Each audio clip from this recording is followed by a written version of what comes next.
This is on glasses.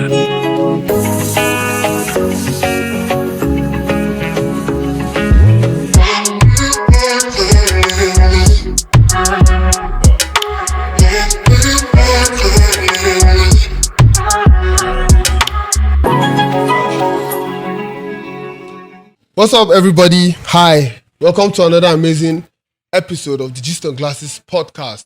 You know how it is. We just talk about issues that concern us as a people. We try to dive into conversations and have a nice time, a very, very good time talking about these whole things. And today is not any different. I have another kid on the block. You know what it is. Another kid on the block. He's not a new kid on the block. He's just another kid on the block. You know, so I have the privilege of having my friend, Barrister. Ever get out? Dila. Introduce me where? What is the meaning of all these ones? I have the privilege of inviting to the show today one of my very, very good friends, Barrister Clinton Mabilo. Should I call the other name? Shut up. Don't Dilo. leave it there. Clinton. Clinton, how far? What's happening? More, you know how the country be, but You know you were touch. I'm just looking on to Jesus. All of us are looking on to Jesus. Are you sure? How we want, if you don't look Jesus, who you want look? That's not what I heard about you, Sha. About me. Yes. Why they look? No worry. No, let's not expose ourselves. Well, it's one of those things, you know, when we get to talk and then we just vibe and have normal, regular conversations. And today, I want us to talk about a very, very, very interesting conversation. And I want us to talk about the fact that I feel a lot of Christian creatives, they don't have, how will I put it now? They are kind of like on their own.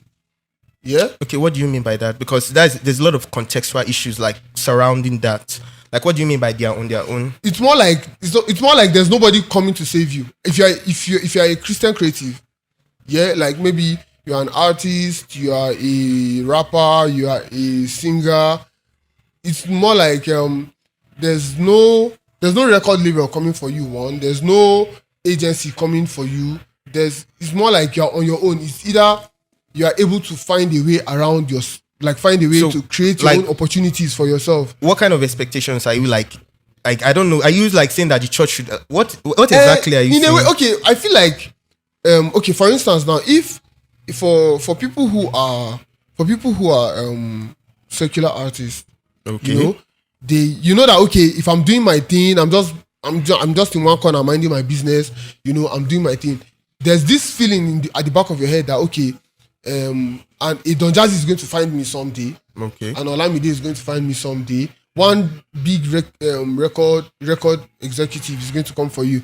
But for the Christian creatives, I don't think they have that luxury, or I don't think they have that thinking at the back of their minds that okay, I'm a Christian artist, I'm a Christian rapper, and then there's nobody that I can call to say okay, this person is coming for me. No matter how hard you work, it's more like you're on your own. I still feel it's contextual because when you talk about the Christian artist, first of all, when we look at the idea of Christianity, is it supposed to be a business? Because that is what some persons will come at you with that angle. Like, is it supposed to be a business? Like, you are an artist, you are doing it as unto the Lord. Mm-hmm. Now, that is a structure on its own now.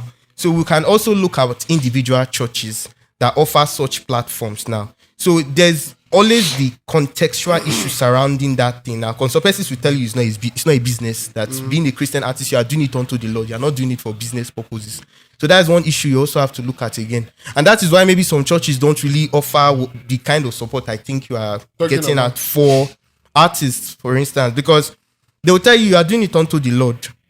And I don't want to go spiritual now, because spiritually, it is known that when you are doing anything for God, you are doing it unto the Lord, except, this is my personal opinion, if the church leadership expects you to be on call 24/7, then they should pay you. That is when they cannot talk about all those other surrounding issues. No, we are not even talking about them paying you. Okay, now, there's that part also. Because if you are even talking about these churches or these pastors coming in to support these creative artists, or these creatives in any way, these people they don't even agree with the idea of paying their creatives. Like when I say their creatives, I mean like their their cameramen, their singers, their producers, their drummers. They just feel like these guys should come and serve the Lord and do it for free and go.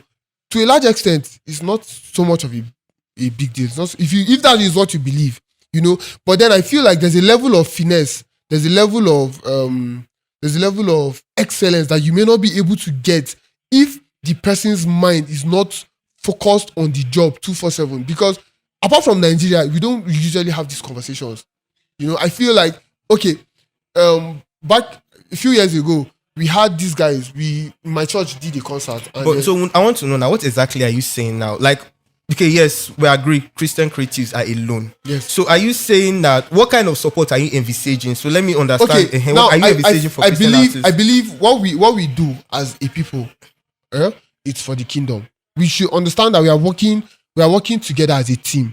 Understand? We are working together as a team. It's more like saying, when you have the system of security operations in America, you have FBI, you have NSA, you have CIA. You get. Now, from most of the movies we watch, you get to see that those different organizations, they all have one job. And what is their job? To safeguard the country from enemies, both foreign and domestic.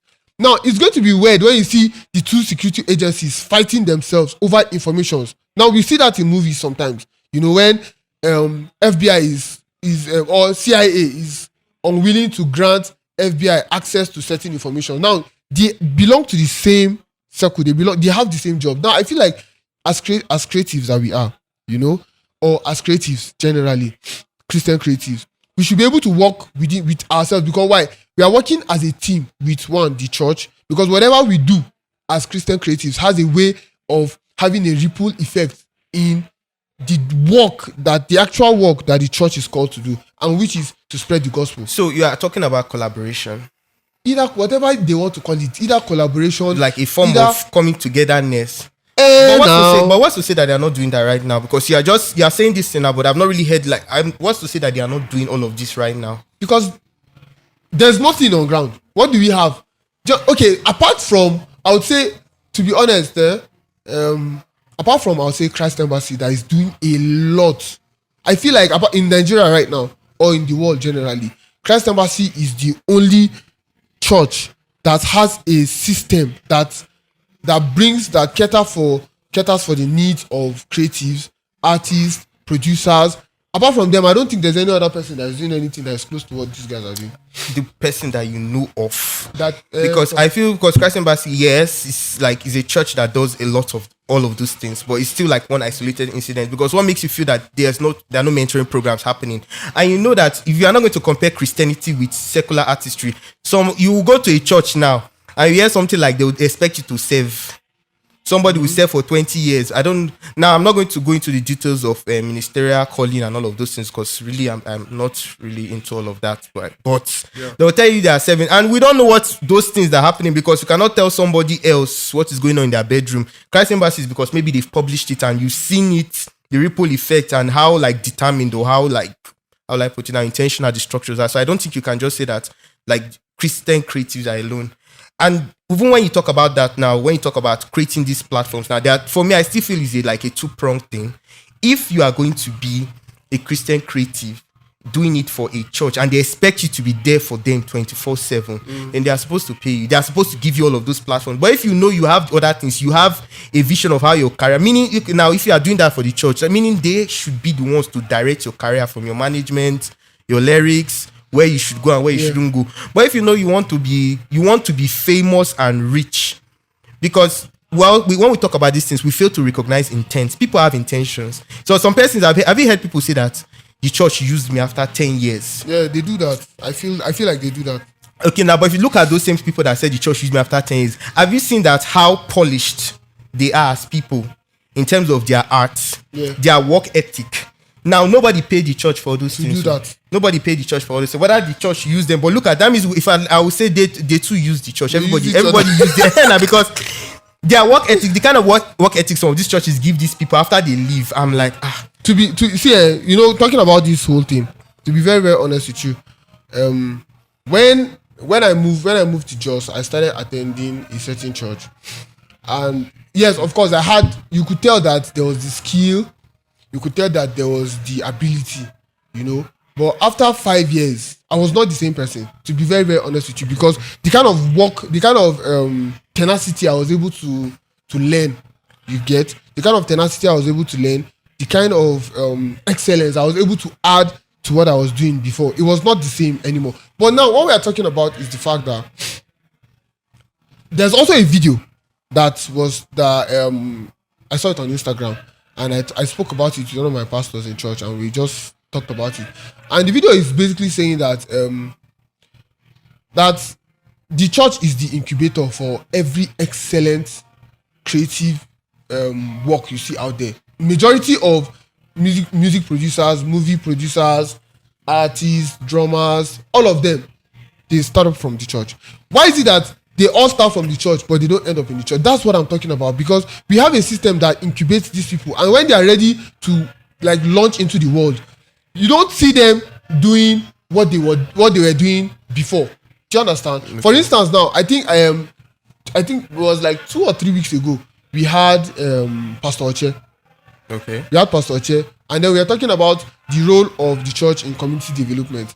Now he gave an example. He cited an example of Rema, who was first of all, the name on its own was Rema. And if you are inclined with Christianity and all of that, you understand the meaning of Rema. Rema as per RHEMA.